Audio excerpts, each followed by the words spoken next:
সবথেকে বড় জাহাজের ভিআইপি কেবিনে আধশোয়া হয়ে শুয়ে আছে গল্পের নায়ক জিয়ন জাংকুক, আর তার বুকে মাথা রেখে ঘুমাচ্ছে তার প্রেয়সী গল্পের নায়িকা কিম তেহং।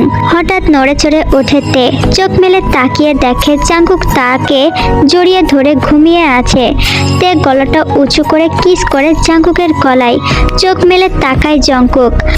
আবার শুরু করলে তে, আমি চাই তোমাকে আরো কাছে। না তে, যা হবে বিয়ের পর হবে। আমি তো বাধা দিচ্ছি না, তাহলে তুমি কেন পিছু হাঁটছো জাংকুক? প্লিজ। না তে, আমি তোমাকে অপবিত্র ভাবে ছুতে চাই না, কিন্তু জাংকুক আমি তোমাকে ফিজিক্যালি ভাবে চাই। আচ্ছা বাদ দাও তো, এখন বলো কি খাবে? সকালে নিশ্চয়ই কিছু খাওনি? না। তাহলে আগে নাস্তা করি বলে জাংকুক এক লাফে উঠে বসলো। তের মন খারাপ হলো কিছুটা। বেড থেকে নেমে দাঁড়ালো জাংকুক, পরনে হাফ প্যান্ট আর টি শার্ট। আমি ক্যান্টিন থেকে খাবার নিয়ে আসি, তুমি ফ্রেশ হয়ে নাও। না, আমি যাব তোমার সাথে বলে নেমে দাঁড়ালো তে, পরনে সাদা শার্ট আর মিনি স্কার্ট। ওকে, আগে ফ্রেশ হও। তে ওয়াশরুমে চলে গেল হাত মুখ ধুতে। ফ্রেশ হয়ে বের হলো একটু পর। আমাকে এক গ্লাস পানি দাও তো তে। তে পানির গ্লাসটা হাতে নিয়ে এগিয়ে আসবে, তখনই তের মাথায় দুষ্টু বুদ্ধি ভর করে। পিছলে পড়ে যাওয়ার অভিনয় করে, গ্লাসের পানি নিজের গায়ে ফেলে দেয়। সাদা শার্টটা ভিজে, ভিতরের কালো অন্তবাসটা স্পষ্ট দেখা যাচ্ছে। এদিকে জাংকুক তে পড়ে যাওয়া দেখে দৌড়ে তের কাছে যায়। তের এমন ভিজা শরীর দেখে জাংকুকের ঘোর লেগে আসে। তের দুই বাহু ধরে তুলে দাঁড় করায়। জাংকুক তাকিয়ে আছে তের ভিজা শরীরের দিকে, তাকে চুম্বকের মতো টানছে। তে বুঝতে পারে জাংকুকের দৃষ্টি কোথায়। তে শার্টের বোতামগুলো খুলতে খুলতে বলে, ইস ভিজে গেল, এখন কি হবে? জাংকুক এক টানে তেকে আরো কাছে টেনে নেয়। ততক্ষণে তে শার্টের বোতামগুলো সব খুলে ফেলেছে। তে, তুমি আমাকে সিডিউস করার চেষ্টা করছো? তে জাংকুককে জড়িয়ে ধরে। আমার তোমাকে চাই। এটা পাপ তে। না, আমরা তো বিয়ে করে নিব। সহ্য করতে পারবে না আমায়। আমি পারবো কুক, প্লিজ নিজের করে নাও বলে জাংকুকের ঠোঁট কামড়ে ধরে। 22 বছরের তাগড়া যুবক ছেলে, তার মনের ভিতর কি চলছে নিজেকে কন্ট্রোল করতে পারে না জাংকুক। সেও তের সাথে তাল মেলায়। আর পারছি না জান, আরো কাছে চাই তোমাকে, বাধা দিচ্ছি না জান। জাংকুক কিস করা অবস্থায় তেকে কোলে তুলে নেয় আর বেডে নিয়ে যেয়ে শুয়ে দেয়। এক টানে তের শার্টটা খুলে ফেলে দেয় নিচে। এখন তের অন্তবাসটা স্পষ্ট। জাংকুকের নেশা লেগে যাচ্ছে। জাংকুক তের ঠোঁট ছেড়ে গলায় নেমে পড়ে, তারপর বুকে ছোট ছোট কিস করছে জাংকুক। তে শুরু করেছে, এমন নয় কিস তারা আজ প্রথমবার করেছে। এর আগেও বহুবার তারা কিস করেছে, কিন্তু এতটা কাছাকাছি আসা হয়নি কখনো। তে আসতে চাইলেও জাংকুক আসতে দেয়নি, নিজেকে কন্ট্রোল করে রেখেছে, কিন্তু আজ আর পারছে না। জাংকুক তের অন্তবাসটা খুলে ফেলে দেয়। এখন তের বুক উন্মুক্ত। জাংকুক মুখ লাগিয়ে দেয় তের বুকে থাকে। তে এতক্ষণ সহ্য করলেও এখন আর পারছে না, খামচে ধরে জাংকুকের চুল। জাংকুক আসতে। জাংকুকের কানে যেন তের বলা কথাটা পৌঁছাচ্ছে না, পাগল হয়ে যাচ্ছে। এবার জাংকুক তার হাত নিয়ে রাখে তের তোর জায়গায়। কুকি, তে বাধা দিও না। কি করছো? আমাকে পাগল করে দিয়ে এখন বলছো কি করছি?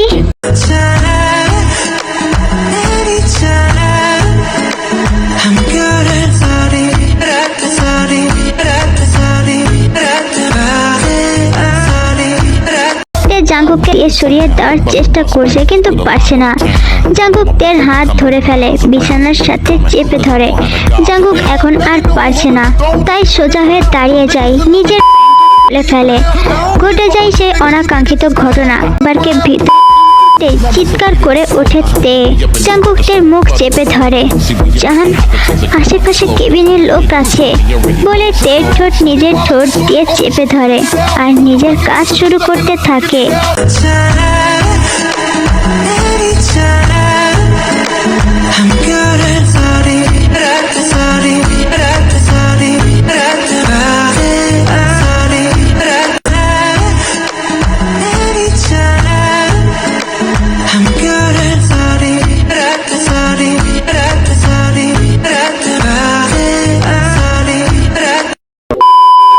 জাংকুক তেকে নিয়ে ওয়াশরুমে চলে যায়, ফ্রেশ করিয়ে দেয়, একসাথে শাওয়ার নিয়ে বের হয়। তে হাঁটতে পারছে না, জাংকুক তেকে চেয়ারে বসিয়ে দেয়। বিছানায় চাদরে রক্তর ছোপ ছোপ দাগ লেগে আছে। কয়েক ঘন্টা আগেও তার প্রেয়সী ভার্জিন ছিল, সেটা সে নিজে নষ্ট করেছে। এখন নিজেকেই অপরাধী মনে হচ্ছে। চাদরটা তুলে ফেলে জাংকুক, রুম সার্ভিসের লোকটাকে ডেকে কিছু টাকা ধরিয়ে দেয়। লোকটা মুস্কি হেসে চাদরটা নিয়ে চলে যায়, ফিরে আসে একটা নতুন চাদর নিয়ে। তে চুপচাপ বসে শুধু দেখছে। তে কি খাবে বলো, আমি নিয়ে আসছি। না জাংকুক, আমি যাব তোমার সাথে। তুমি হাঁটতে পারবে? আমার জন্য তোমার এই অবস্থা।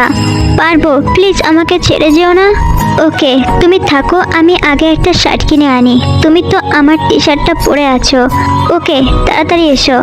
জাংকুক চলে যায় বাহিরে, জাহাজে থাকা শপিং মল থেকে একটা শার্ট কিনে গায়ে পরে নেয়।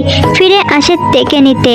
তে আর জাংকুক বের হয় রেস্টুরেন্টে খাবে বলে। ওরা একটা রেস্টুরেন্টে গিয়ে বসে। তের হাঁটতে একটু কষ্ট হচ্ছে, তাই জাংকুক হাত ধরে হাঁটছে। দুর্ভাগ্যবশত তের বাবা কিম নামজুন সেই রেস্টুরেন্টে বসে মিটিং করছিল। তে আর জাংকুককে দেখে ফেলে, কিন্তু ক্লায়েন্ট সাথে থাকায় কিছু বলে না, শুধু অ্যাসিস্ট্যান্ট ইয়নজুনকে ইশারা করে। ইয়নজুন ভালোভাবেই চিনে তেকে। কিম নামজুন হচ্ছে সিউলের নাম্বার 1 বিজনেসম্যান, যে কিনা প্রশাসনের সিকিউরিটি ছাড়া বাইরে বের হয় না। তাছাড়াও নিজের ব্যক্তিগত বডিগার্ড আছে 10 জন, তার মধ্যে 4 জন সবসময় কিম নামজুনের সাথে থাকে। এই যে রেস্টুরেন্টের একটা ভিআইপি রুমে মিটিং করছে তারা, কাচের দেওয়ালের বাইরে দেখা যায় বলে তে আর জাংকুককে দেখতে পেরেছে সে। ইয়নজুন কিম নামজুনের ইশারা পেয়ে বেরিয়ে যায়, দেখলো জাংকুক তেকে খাইয়ে দিচ্ছে আর তে জাংকুকের হাত ধরে বসে আছে। ইউনো বেশ কিছুক্ষণ পর্যবেক্ষণ করে তারপর ফিরে আসে। জাংকুক তেকে নিয়ে কেবিনে ফিরে যায়, তের রেস্ট করা প্রয়োজন। সন্ধ্যার দিকে ফিরবে ওরা। মূলত এই জাহাজটা আজকেই পানিতে নামিয়েছে আর টিকিটে কিছুটা ডিসকাউন্ট দিয়েছে। সিউলের সবচেয়ে বড় জাহাজ বলে ঘোষণা দেওয়া হয়েছে, তাই নামি দামি সব বিত্তশালীরা ঘুরতে এসেছে। 2 দিন আগে তের বার্থডে গিয়েছে। জাংকুক তার বাবার সাথে ছিল সিউলের বাইরে, তাই তেকে গিফট দিতে পারেনি। যখন ফিরে আসে তে গাল ফুলিয়ে বসেছিল। জাংকুক যখন জানতে পারে নতুন জাহাজটা সমুদ্রে ভাসানো হবে, তখনই 2টা টিকিট কেটে তারা সারপ্রাইজ দেয় তেকে। তেও খুশি হয়ে যায়। সন্ধ্যায় জাহাজ কিনারে ভিড়লে তে আর জাংকুক নেমে যায়, আর তে আরো কিছুক্ষণ ঘোরাঘুরি করে বাসায় ফেরে। তে বাসায় ফিরতেই দেখলো নামজুন সাহেব লিভিং রুমের সোফায় বসে আছে। পাপা। প্রিন্সেস, তা সারাদিন কোথায় ছিল আমার প্রিন্সেস? পাপা, আমি তো ঘুরতে গিয়েছিলাম নতুন জাহাজে। তা ছেলেটা কে ছিল প্রিন্সেস? জাংকুক, ও আমার বয়ফ্রেন্ড। তা কি করে ও? মাত্র ভার্সিটি লাইফ শেষ করলো। তা ওর বাবা কি করে? ও আঙ্কেল বিজনেস করে। কি নাম ওর বাবার? তে কিছু বলতেই যাবে, তার আগের নামজুন সাহেবের একটা কল আসে। ফোন হাতে এসে চলে যায় একটু দূরে। জিন তের কাছে এসে বলে, তা সারাদিন কোথায় ঘুরেছিস? তোর বাবার চোখে পড়েছে সেটা। বলতে বলতে নামজুন সাহেব আবার ফিরে আসে। মামুনি, কাল জাংকুককে আমার সাথে দেখা করাও, আমি কথা বলতে চাই ওর সাথে। ওকে পাপা। খুশিতে তে জাংকুককে কল করে সব বলে। জাংকুকও খুশি হয়ে যায়। তের মা অনেক ভালো। 2 বছরে বেশ কয়েকবার কথা হয়েছে জাংকুকের সাথে। ফোনে ভিডিও কলেও কথা বলেছে। মিসেস জিনকে তার ভালো মানুষ মনে হয়েছে। পরের দিন তে সেজেছে জাংকুক আসছে আর তার বাবা নিজে আসতে বলেছে, তাই সে অনেক এক্সাইটেড। তে রুম থেকে বের হতেই ফিস ফিস কথার শব্দ পায়। সেদিকে যেতেই তে যা শুনতে পায় তার জন্য সে মোটেও প্রস্তুত ছিল না। কি বলেছি বুঝতে পেরেছিস? জি বস। বন্দুকটা ওর বুক বরাবর ধরে রাখবি আর আমি ইশারা দিতেই শুট করে দিবি। পাপা, এটা তুমি কি বলছো? তাহলে ওকে আসতে কেন বলছো? মেরে ফেলতে? তোমার পছন্দ না আগে বললেই পারতে। আমি এখনই জাংকুককে আসতে নিষেধ করছি। বলেই তে মোবাইল বের করতেই নামজুন সাহেব ফোনটা কেড়ে নেয়। শোনো প্রিন্সেস, তুমি যখন সব জেনেই গেছো তাহলে কান খুলে শুনে রাখো। কোনো চালাকি করার চেষ্টা করবে না। জাংকুককে আসতে দাও। ও যদি আমার প্রস্তাবে রাজি হয় তাহলে ভালো, আর না হলে এখান থেকে জীবন নিয়ে ফিরতে নিতে পারবে না। আমি চলে যাব জাঙ্কুকের সাথে। তোমাকে আমার ঘৃণা হচ্ছে পাপা, আমি তোমাকে ঘৃণা করি। যত খুশি ঘৃণা করো, কিন্তু জাঙ্কুকের ভূত মাথা থেকে সরিয়ে ফেলো। আর হ্যাঁ, কোনো রকম চালাকি করার চেষ্টা করবে না। মনে রেখো, জাঙ্কুকের জীবন এখন তোমার হাতে। এখন আমি কি করব? তে দৌড়ে নিজের রুমে চলে যাই। সব সাজগোজ বাদ দিয়ে নর্মাল একটা পোশাক পরে নেয়। জাঙ্কুক তের দেওয়ার ঠিকানায় আসে। অবাক হয় একটু গেটের সামনে বড় করে লেখা কিম ভিলা। এটা কিম নামজুনের বাড়ি, তার মানে তে কিম নামজুনের মেয়ে। সিউলের নাম্বার 1 বিজনেসম্যান। এই বাড়িটি সে দেখেছে এর আগে, তবে টিভিতে। যখন নামজুন সাহেবের ইন্টারভিউ নেওয়া হয়, ভাবতেই মুখটা শুকিয়ে যায় জাঙ্কুকের। দারোয়ানকে গেট খুলতে বললে সে নামজুন সাহেবকে কল করে জানায়। জাঙ্কুকের নাম শুনে অনুমতি দেয় নামজুন সাহেব। জাঙ্কুক ভিতরে প্রবেশ করে। কলিং বেলের শব্দে কাজের মেয়েটার দরজা খুলে দেয়। ভিতরে ঢুকতেই মিসেস জিনের সাথে দেখা হয়। সালাম জানিয়ে কুশল বিনিময় করে মিসেস জিন। মিসেস জিন জাঙ্কুককে বসতে বলে কিচেনে চলে যায় নাস্তা আনার জন্য। নামজুন সাহেব থেকে সাথে নিয়ে নিচে নামে। ওদের দেখে জাঙ্কুক উঠে দাঁড়ায়। সালাম দেয় নামজুন সাহেবকে, কিন্তু সে উত্তর দেয় না। তা তোমার নাম জাঙ্কুক? জি। কি করো তুমি? মাত্র ভার্সিটি শেষ করলাম। শুনলাম তোমার বাবা বিজনেসম্যান। তা তুমি কি এখন বিজনেসে মন দিবে নাকি অন্য কিছু? না, আমার মায়ের শেষ ইচ্ছে ছিল আমাকে ক্যাপ্টেন বানাবে, মানে সেনাবাহিনীতে যোগ দিব। তাই মায়ের শেষ ইচ্ছা পূরণ করতে চাই। তেকে ভালোবাসো? বিয়ে করবে? জি। ভালো। তা কত টাকা বেতন পাবে সেখানে যে আমার মেয়েকে বিয়ে করতে চাও? যা পাবো তাতেই চলবে। তুমি ভাবলে কি করে তোমার মতো একটা ফকিন্নির হাতে আমি আমার মেয়েকে তুলে দিব? কখনো না। চলে যাও আমার বাসা থেকে। কয়জন মানুষ চেনে তোমাকে আর আমাকে? দেখো, এক নামে সবাইকে চেনে। কিম নামজুন আমার নাম। তোমার মতো 2 টাকার সেনাবাহিনীর লোক আমাকে প্রোটেক্ট করে, বুঝেছো? জাঙ্কুক মাথা নিচু করে দাঁড়িয়ে আছে। পাপা, কি বলছো তুমি? নামজুন রাগী দৃষ্টিতে তাকায় তের দিকে। ইশারা করে দেখায় দোতলার লোকটিকে, যে বন্দুক হাতে দাঁড়িয়ে আছে। কত টাকা চাও আমার মেয়েকে ছেড়ে দিতে? 1 টাকাও না। আমি তেকে ছাড়বো না। ভালোবাসি আমি ওকে। আমি তেকে নিয়েই যাব বলে তের হাত শক্ত করে ধরে জাঙ্কুক। কিন্তু তে তোমার সাথে যাবে না।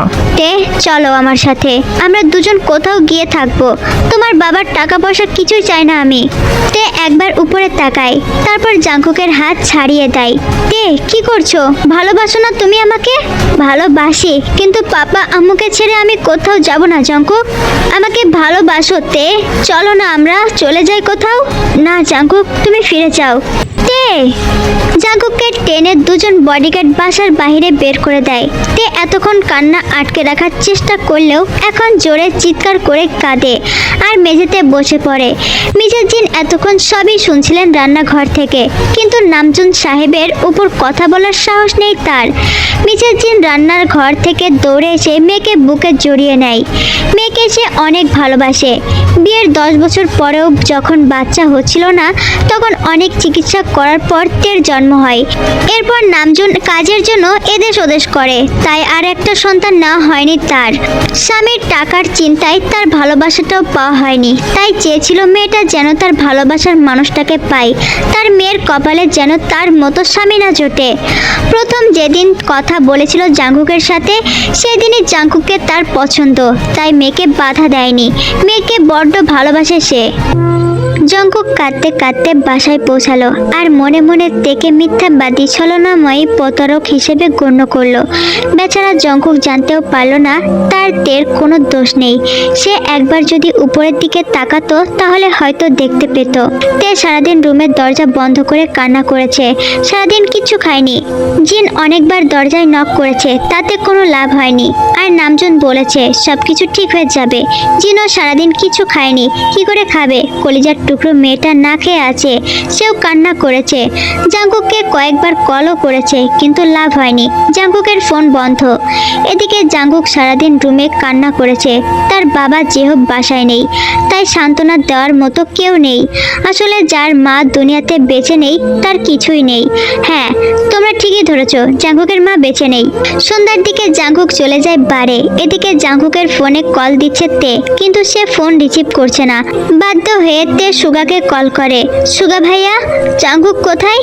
কেন তে, কিছু হয়েছে? তোমার কণ্ঠ এমন লাগছে কেন?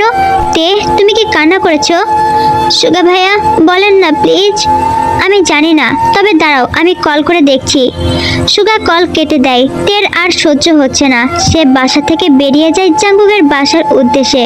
সেখানে দারোয়ানের কাছে থেকে জানতে পারে জাঙ্কুক বাসায় নেই। তে সব জায়গায় খোঁজে, জাঙ্কুককে কোথাও পায় না। যেখানে যেখানে জাঙ্কুক থাকে সেখানেও যায়। আর কোথায় খুঁজবো তোমাকে জাঙ্কুক? এর মধ্যে সুগা তেকে জানায় জাঙ্কুক কল রিসিভ করছে না।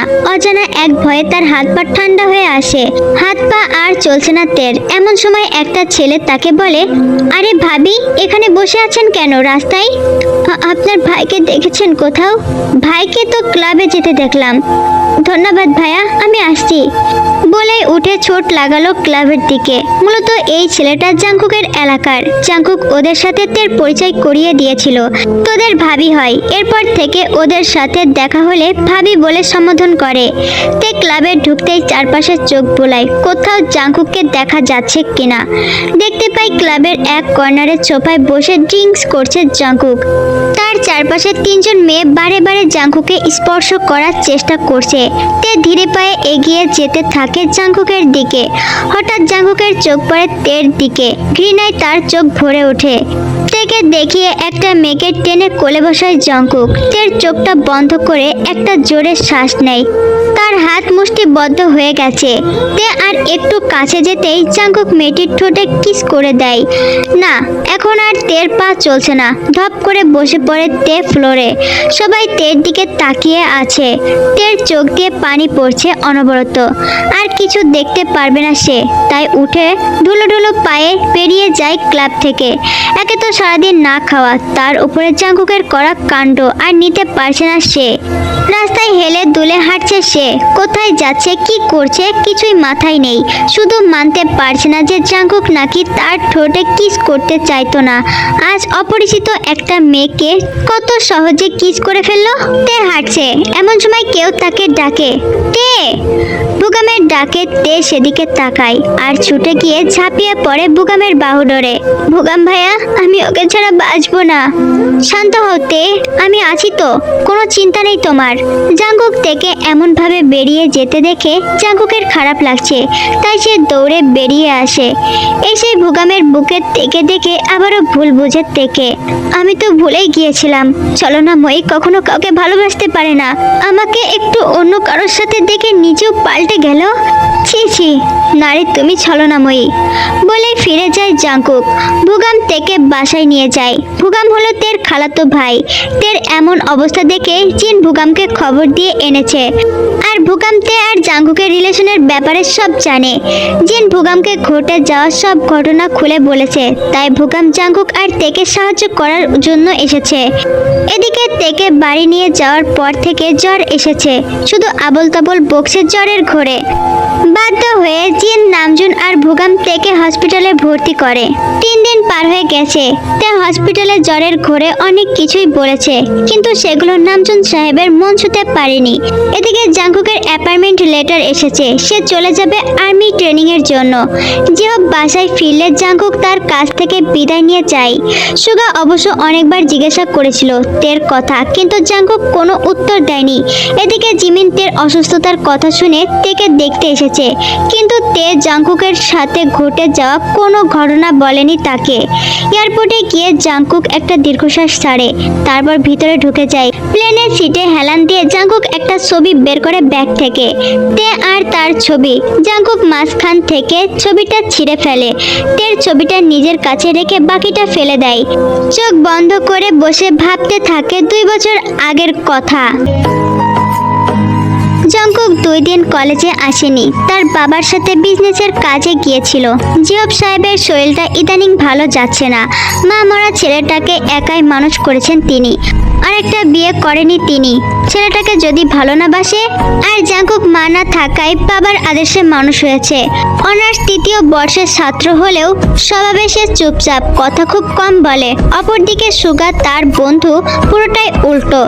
জাঙ্কুক আর সুগা সুন্দর চেহারার অধিকারী হওয়ায় পুরো কলেজের মেয়েদের ক্রাশ, কিন্তু সেদিকে জাঙ্কুকের কোনো খেয়াল নেই।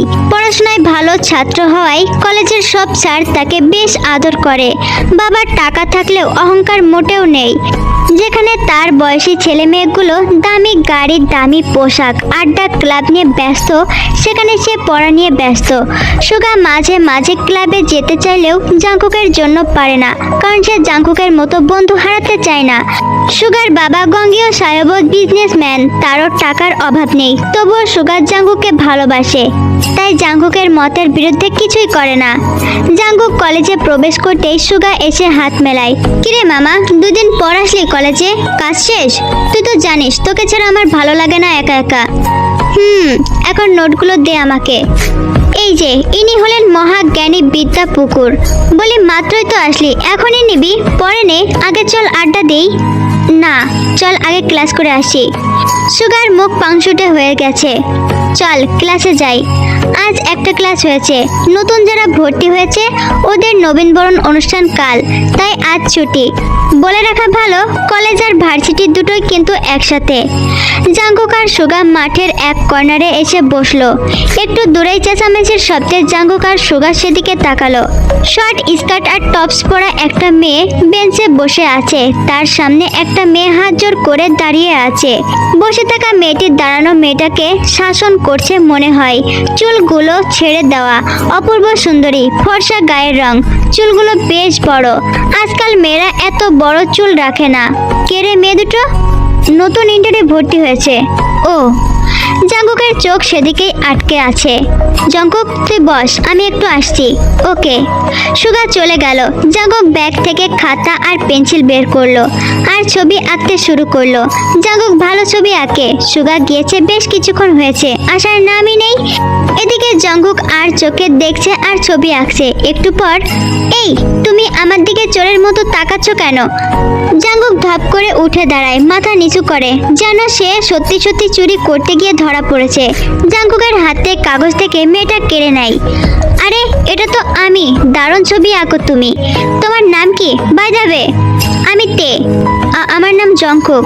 তে হাত বাড়িয়ে দেয় জাঙ্কুকের দিকে। জাঙ্কুক কিছুক্ষণ তাকিয়ে থেকে কাপা কাপা হাত বাড়িয়ে দেয় তের দিকে। আরে তুমি এত কাপাকাপি কেন করছো? তাছাড়া তুমি শুধু আমাকে এঁকেছো কেন? আমার বান্ধবী জিমিন কোথায়? জাঙ্কুক বলল বিপদে। এখন কি বলবে? আমরা আগের জায়গায় গিয়ে বসছি, তুমি জিমিনকে এঁকে দাও, না হলে তোমার খবর আছে বলে দিলাম। একদমে কথাগুলো বলে তে জাঙ্কুকের হাতে খাতাটা দিয়ে চলে গেল বেঞ্চে। সুগা ফিরেই দেখলো জাঙ্কুক ছবি আঁকছে। কিরে মামা, তুই হঠাৎ কার ছবি আঁকতে ব্যস্ত হয়ে গেলি? সুগা এক নজর বোলাতেই দেখতে পেল দুটো মেয়ের ছবি। আরে বাহ, যে কিনা মেয়েদের থেকে 10 হাত দূরে থাকে সে আঁকছে মেয়েদের ছবি? চুপ কর, ভারী ডেঞ্জারাস মেয়ে, আমাকে হুমকি দিয়ে গেছে। তাই নাকি? তারপর জাঙ্কুক সুগাকে সবটা খুলে বলল। ধুর, তুই ভয় পাচ্ছিস নাকি? না বলে ছবি এঁকেছি তাই।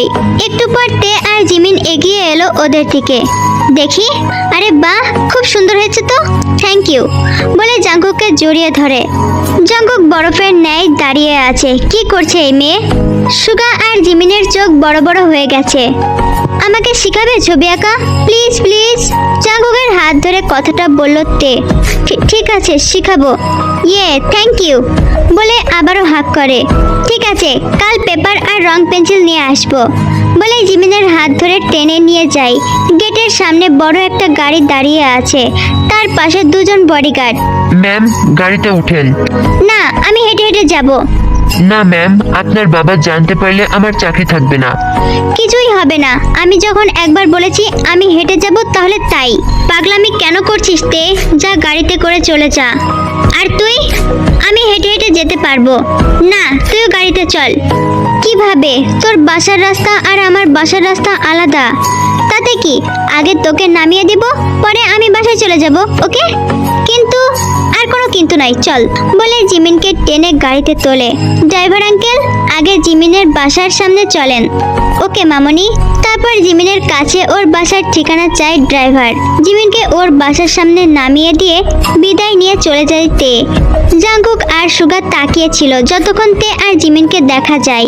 এটা কি ছিল ভাই? মেয়েটা কি পাগল? জানি না, কিন্তু তুই কিন্তু সুন্দরী মেয়ের আর্টসার হয়ে গেলি বলেই মজা নিতে থাকে। এরপর ওরাও চলে যায় বাসার দিকে। বাসায় ফিরে তে তেলে বেগুনে জ্বলে ওঠে। জিন থামাতে পারছে না বলে বাধ্য হয়ে নামজুনকে ফোন করে বলে। নামজুন সাহেব তখনই বাসায় ফিরে আসে। কি হয়েছে আমার মামুনির? এত রাগ কেন? পাপা, তোমাকে কতবার বলেছি আমার সাথে বডিগার্ড দিবে না। কলেজের সবাই মজা করে, তাছাড়া আমার এত জটিল জীবন চাই না। আমি সাধারণভাবে বাঁচতে চাই। তোমার মতো কঠিন হয়ে জীবন আমার দরকার নেই। মামুনি, তোমার গার্ডের প্রয়োজন আছে। বোঝার চেষ্টা করো, তুমি আমার মেয়ে, কিম নামজুনের একমাত্র মেয়ে, আর আমার শত্রুর অভাব নেই। তারা জানতে পারলে তোমার ক্ষতি করার চেষ্টা করবে। শত্রু তোমার, আমার না। কোনো সিকিউরিটির প্রয়োজন নেই আমার। আর তারপরেও যদি আমার সাথে বডিগার্ড দেওয়ার চেষ্টা করো, তাহলে আমি আর কলেজেই যাব না। আমি মুক্ত থাকতে চাই পাপা। তে শোনো আমার কথা। কোনো কথা না, এটাই আমার শেষ কথা। আর এখনই আমার জন্য আর্ট পেপার আর রঙের ব্যবস্থা করো। আমি আর্ট শিখতে চাই। তাহলে কোনো এক ভালো টিচার রেখে দিই, তোমার জন্য বাসায় এসে শিখাবে। কোনো দরকার নেই, আমার কলেজে একজন আছে, সে ভালো ছবি আঁকে, আমি তার কাছে শিখবো। এই নিয়ে আর কোনো কথা হবে না বলে বড় বড় পা ফেলে নিজের রুমের দিকে চলে গেল তে। সেটার দিকে নামজুন সাহেব একটা দীর্ঘশ্বাস ছাড়ে। মেয়েটার বড্ড জেদ হয়েছে। কেন যে ওর কথাই কোরিয়াতে আনতে গেলাম। লন্ডনে ভালো ছিল, এখন কিছু বলতেও পারি না। আপনার মেয়ে আপনার মতোই হয়েছে। তুমি চুপ করো, তোমার জন্য এসব হয়েছে। নিজেও কোরিয়াতে আসার জন্য পাগল হয়েছিলে, আর মেয়েটাকেও এখন তোমার মতো বানিয়েছো বলে রাগ দেখিয়ে রুমে চলে গেল। খরস আদমি কোথাকার, নিজের যেমন জেদ মেয়ের কি হবে। হ্যাঁ, তের 4 বছর বয়সের সময় তে আর জিনকে নিয়ে নামজন লন্ডনে পাড়ি দেয়। তে ওখানেই বড় হয়েছে, ওখানকার কালচারে। জিন লন্ডনে থাকলেও তার টান ছিল সবসময় কোরিয়ার দিকে। তেও তেমন হয়েছে। 2-3 বছর পর পর মাত্র 3-4 দিনের জন্য কোরিয়াতে আসতো ওরা বেড়াতে, তবুও নিজের মাতৃভূমির টান ছাড়তে পারেনি কখনো। জিন ছিল সেই সময়ের সেরা সুন্দরী, কলেজের সবার ক্রাশ। নামজুন তাকে নিজে পছন্দ করে বিয়ে করেছিল। জিনের বাবা ছিল গরিব, তাই নামজুন জিনকে বিয়ে করে নিয়ে আসে, আর বাবার বাড়িতে যেতে দেয়নি। শুধু জিনের বাবা মা মারা যাওয়ার দেখতে গিয়েছিল। নামজুন সাহেবের টাকার নেশায় এতটাই অন্ধ হয়ে গিয়েছিল যে নিজের বউ বাচ্চার কথাও মাথায় ছিল না। তে আর জিনকে রেখে এদেশ ওদেশ নিজ বিজনেস করেছে। এসএসসিতে লন্ডন থেকে পাশ করলেও জেদ ধরে ইন্টার থেকে কোরিয়াতেই পড়বে। মেয়ের জেদের কাছে হার মেনে সে তেকে কোরিয়াতে নিয়ে আসে। চেয়েছিল বিজনেস অফ ম্যানেজমেন্টে পড়াবে, আর সব দায়িত্ব তেকে দিয়ে দেবে। কিন্তু তের ইচ্ছা ডাক্তার হবে, আর মানুষকে বিনা পয়সায় চিকিৎসা করাবে। কারণ তের নানা বিনা চিকিৎসায় মারা গেছে। জিন তাকে বলেছে, সেই থেকে জিন নামজুনের সাথে প্রয়োজন ছাড়া কথা বলে না। মেয়েই তার সব। পরের দিন কলেজে যাওয়ার সময় জাঙ্কুক আর সুগা দেখতে পেল 3-4টা ছেলেকে মারছে ইচ্ছা মতো। জাঙ্কুক একটা শুকনো ঢোক গিলে। এই মেয়েকে যতটা ডেঞ্জারাস ভেবেছিলাম তার থেকেও বেশি ডেঞ্জারাস সুগা। কিন্তু ও ছেলেগুলোকে মারছে কেন জানি না। তে থাম, হয়েছে, এখন চল। কিরে, আরো বলবি? শীষ বাজাবি মেয়ে দেখলে? আজকের মতো ছেড়ে দিলাম বলে দুজনে চলে যায়। সুগা এগিয়ে যায় রাস্তায় পড়ে থাকা ছেলেগুলোর দিকে। কি হয়েছে তোমাদের? এভাবে মারলো কেন? আমরা ব্যাক সাউন্ড দিয়েছিলাম আর শীষ বাজিয়েছিলাম তাই। তাহলে ঠিক করেছে। শালা, মেয়ে দেখলেই ব্যাক সাউন্ড দিতে ইচ্ছে করে। এরপর সুগা জাঙ্কুকে সব খুলে বলে।